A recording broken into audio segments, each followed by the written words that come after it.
2018 Volkswagen Golf SV review. The good points of Volkswagen Golf SV. Practical. Easy layout driving. Comfortable. Not an SUV. The bad points of Volkswagen Golf SV. Not thrilling. Bigger than Golf hatch. No hybrid model. Not an SUV. Few cars highlight the visible difference in car culture between UK and Europe, such as the VW Golf SV, a mini MPV which has sold much as well in Germany than here given it was launched. It rivals small MPVs just like the Ford C-Max and Citroën C4 Picasso, that has a flexible rear seating setup and larger boot which should make it more pleasing to families compared to the considerably more popular Nissan Qashqai. A 5-door hatchback that can the immensely successful VW Golf and adds practicality, interior space and ride comfort. It's difficult to understand what's to never like. What engines does the VW Golf SV have? Following a facelift in 2017, the engine lineup was revamped using a choice of 1.0 and 1.5-litre petrols and 1.6 and 2.0-litre diesels. Power outputs add some entry 85 horsepower petrol to number 1 150 horsepower petrol or diesel. Most is a 3-cylinder unit while all choices turbocharged. There's a variety of 5 and 6-speed manual gearboxes plus 6 and 7-speed DSG autos too based on engine torque, apart from the 85 horsepower unit, that's manual only. VW says the most notable seller is definitely the 1.5-litre TSI with 130 horsepower and DSG Insane AF trim, accompanied by the same configuration having a manual box. These two alone is likely to make up half all sales. Such would be the suitability with this particular engine for the Golf SV. Does it consist of lots of equipment? It's difficult to say in the meantime because the full UK spec for your facelifted car hasn't been released yet, but models before the 2017 model year came using a similar number of equipment for the standard Golf. Facelifted cars get new bumpers back and front plus standard LED rear lights as well as a different headlight layout with optional LEDs. The radar sensor for your now standard autonomous braking is moved behind the VW badge and new, larger infotainment screens on the Golf hatch find their way to the cabin. Is it very practical? Yes, much more so when compared to a Golf hatchback as a result of an extra 50 mm inside the wheelbase, although not so much like a boxy 7-seat Touran. It has more headroom and rear legroom than the hatch Interstate, plus a boot that fits between two. The rear bench slides forwards and backwards, together with seatback tilt, so rear passengers may find it quite simple indeed to acquire comfortable. The verdict. The Golf sports van is probably the most flexible and spacious hatchbacks around. With its elevated seating position and also a rear seating system with longitudinal adjustment, the sports van offers interior properties that happen to be otherwise usually found only in the traditional MPV. As an outcome, this Golf appeals to drivers who choose to sit a better view, who travel with children, who would like flexibility because of their leisure activities and who value a concise Volkswagen which offers a lot of storage space. Decent petrol and diesel range but no hybrid. Blue Motion model dropped from 2017 facelift. New 1.5-litre petrol is smooth, punchy and quiet. There are 6 engine outputs from which to choose with 4 petrols and 2 diesels which range from 85 horsepower to 150 horsepower. All but the Camp 1.0-litre motor have a range of manual or automatic gearboxes. If you want a DSG, you're well catered for. Petrol engines. Kicking things off could be the entry-level 1.0-litre TSI with 85 horsepower from 5.0 revolutions per minute for sale in S trim using a 5-speed manual gearbox only. This offers up 175 Nm from 2000 revolutions per minute, which is unlikely becoming a particularly exciting power plant. That's reflected to use 0 to 62 miles per hour period of 13 seconds and 110 miles per hour top speed. More like it could be the punchier 110 horsepower version of exactly the same engine, a 3-cylinder unit, incidentally, which doesn't announce its piston count particularly vocally if you don't really hammer it, while you need 5,000 revolutions per minute for optimum power. There's a swell on the turbo during the rev range. In places you'll find 200 Nm of torque from 2,000 revolutions per minute, and a collection of 6-speed manual or 7-speed auto gearboxes. This car takes 10.7 seconds to obtain to 62 miles per hour. It tops out at 119 miles per hour, offering a similar transmission choice, maybe the 1.5-liter of OTSI with 130 horsepower from 5,000 revolutions per minute, and is also realistically all of the power your Golf SV needs, taking just 9.6 seconds to acquire from 0 to 62 miles per hour. This engine is significantly smoother and quieter as opposed to 1.0-liter, and even if it produces precisely the same 200 Nm of torque, it's more actually offered by lower, 1,400 revolutions per minute, revs. Top speed: this is 125 miles per hour, topping the check in terms of petrol power, maybe the 150 horsepower version of exactly the same engine, which has a burlier 250 Nm of torque, from 5,000 revolutions per minute and 1,500 revolutions per minute respectively. This boosted figure means you obtain the stronger 6-speed autobox or possibly a manual with the identical number of ratios, and the selection of GT trim only.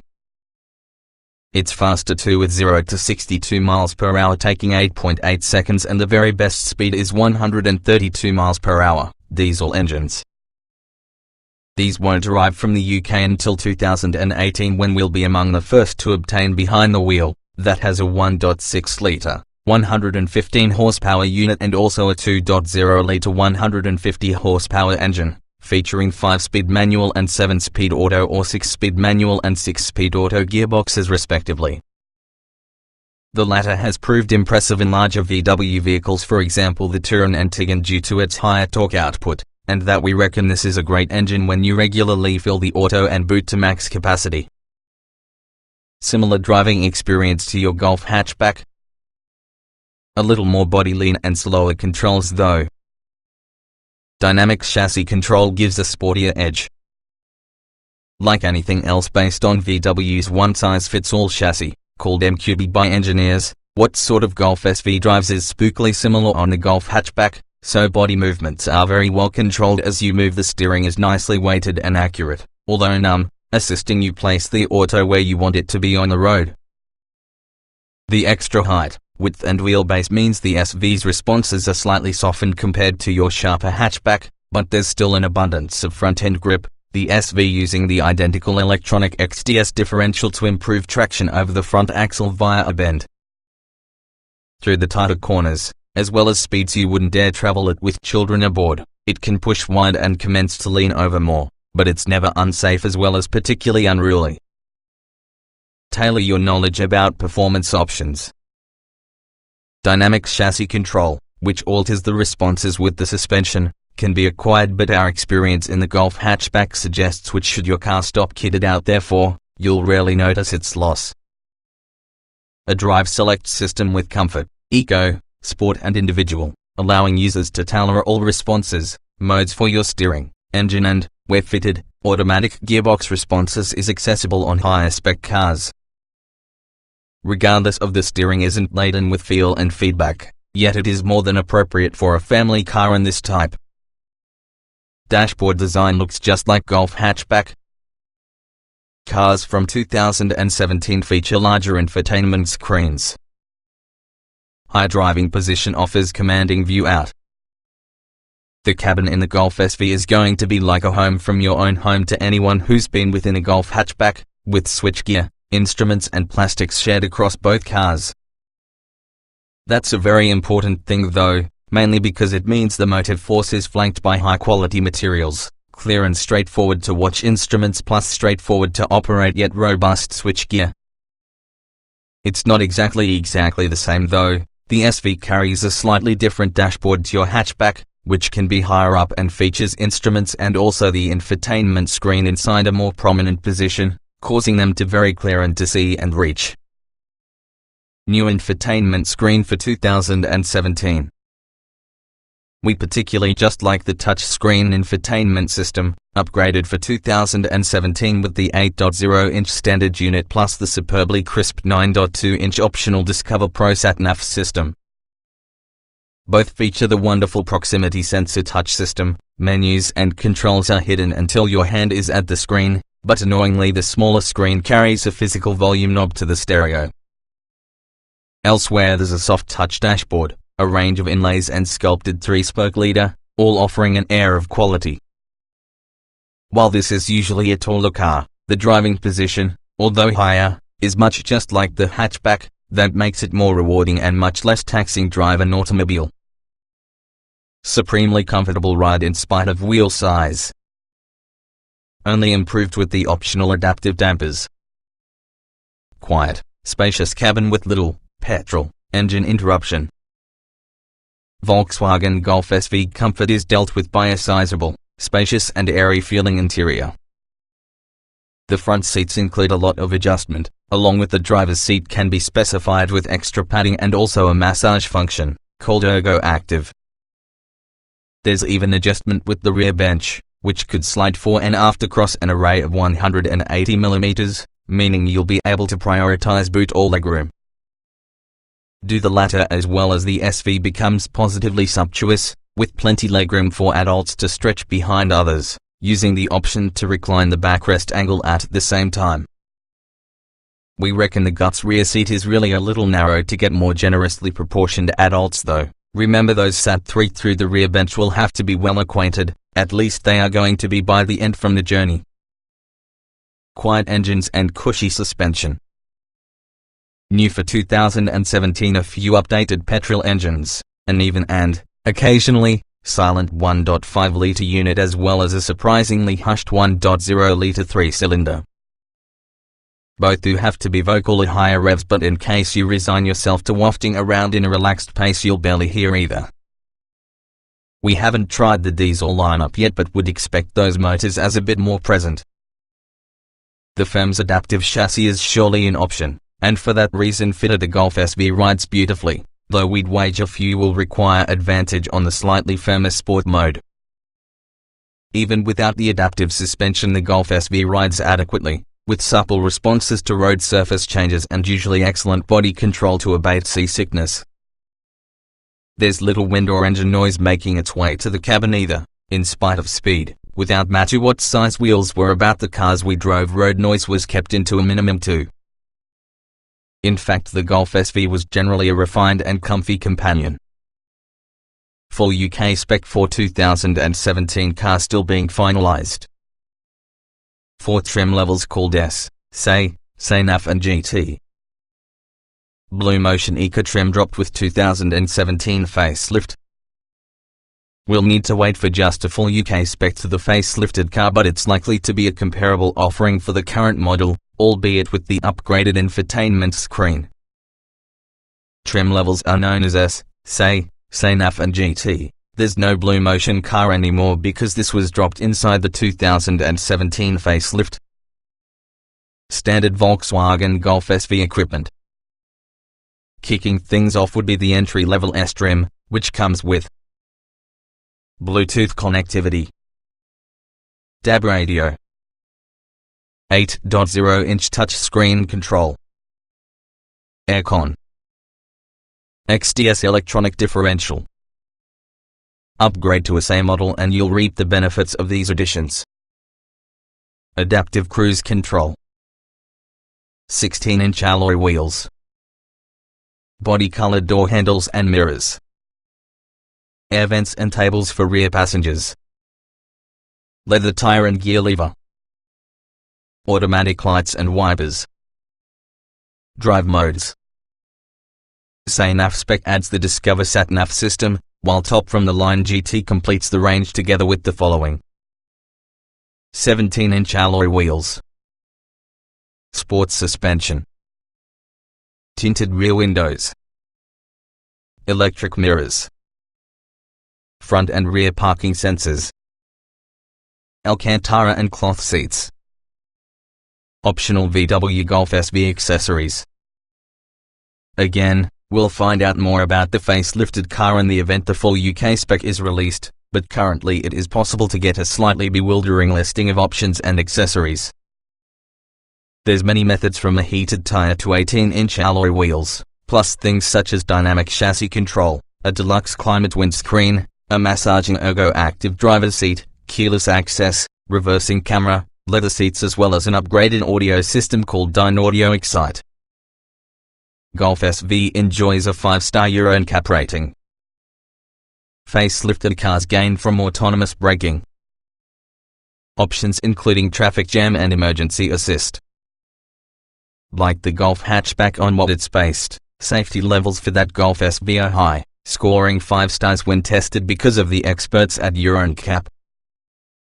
We'll find out when the full UK spec to the facelifted car is released, but previously the Golf SV featured automatic post-collision braking and pre-crash as standard, plus optional lane assist and lightweight assist too.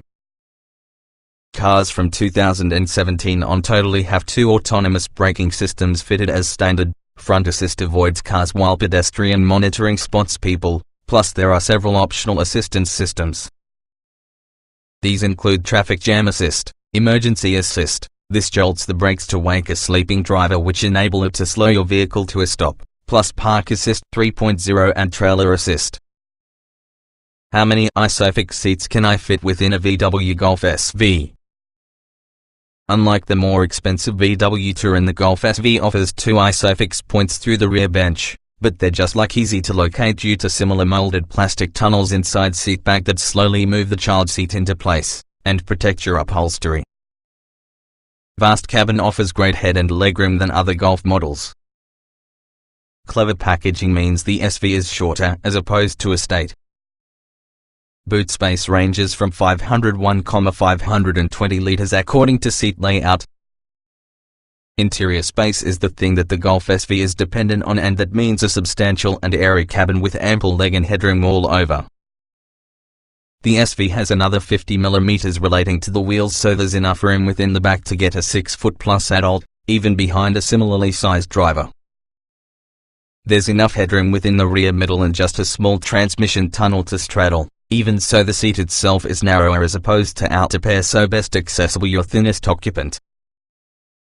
The rear bench also sits 619mm up and running, and that is higher versus the hatchback's 535mm.